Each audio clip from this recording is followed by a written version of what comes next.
During the construction, the truck tore up the tracks a lot.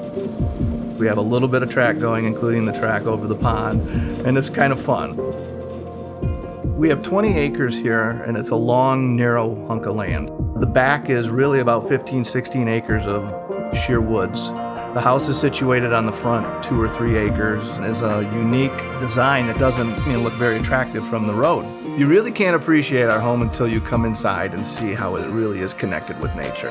When people visit, they come in through the front door and they see directly out to the outside, and it really takes their breath away. I love the views, and I love being able to see the animals. I love the warmth of the space. At first we thought it might be a little dark, but I think that the renovation has alleviated most of that. The square footage is right around 4,500 square feet. Of that, we added about 2,000. We put an updated, brand new kitchen on it and a master bedroom.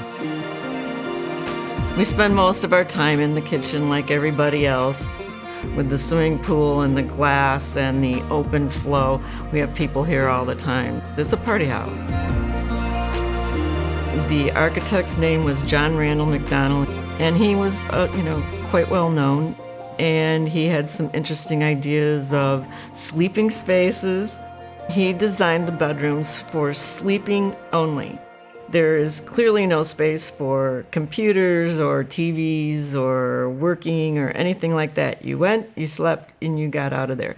And they didn't even have any closets. All of the closets are across the main hallway, and there's ample storage. It's just not in the bedrooms. The bedrooms of the existing home are all 10 foot by 10 foot. So we wanted a master suite. We really like a master suite with a master bedroom, and kind of designed the house around that. Jamie and I spent a lot of time before the construction began trying to anticipate what you could see out of each window and what the neighborhood could see of us. And we made sure that the back was completely private. And the master bedroom with glass on 2 sides is just, it's astounding. We wake up every day to nature right there. When we moved in here, the birds just came flocking to us, and I became really a bird guy. And we have red-breasted grosbeaks, goldfinches, tufted titmouses, doves. We have herons, orioles, woodpeckers, and everybody gets along. It's just funny. They all share the same feeder, and it's very fun to watch them.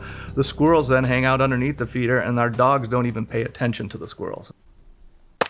Our work is less than 2 miles away, and part of downtime, I know people like to drive in their car, de-stressing from work. Well, I don't have that. So my de-stress is coming home and jumping right into a task. Maintaining the pond, maintaining the pool, maintaining the train, maintaining the tracks.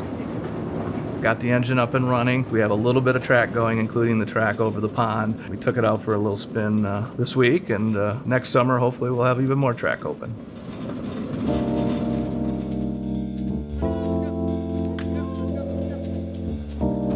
We had trouble in our prior home with a way to keep the dirt out of the house. And I think everybody experiences this. You might have a back entry or a mudroom or whatever, but the animals and me, I have to admit, we're still dragging stuff in from the outside. And we knew that would be an issue with this site. And so we made the primary access point from the outside this mud laundry room where you can drop all your muddy stuff, leaves and the blood into the house.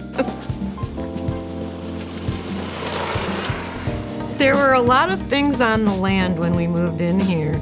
Come to find out that when you move into a property that has a lot of acreage and it goes back to the 50s, you kind of build your own landfill. This was before recycling. So we found all kinds of fun things in what we called the stand-back landfill. And among those things, we found the original stones that were left over from the 1957 construction. So it was kind of nice to have additional building materials to incorporate in the renovation.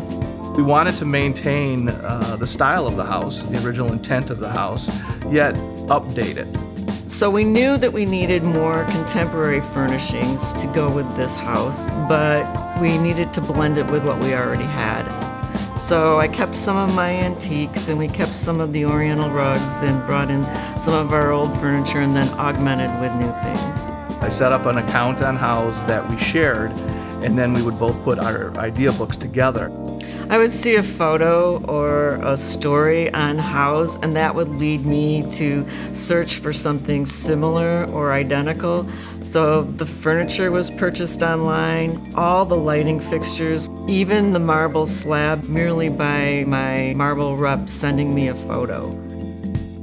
To have this much property this close in the city is tremendous, and to have a house that will provide us with many projects for years to come is our dream house.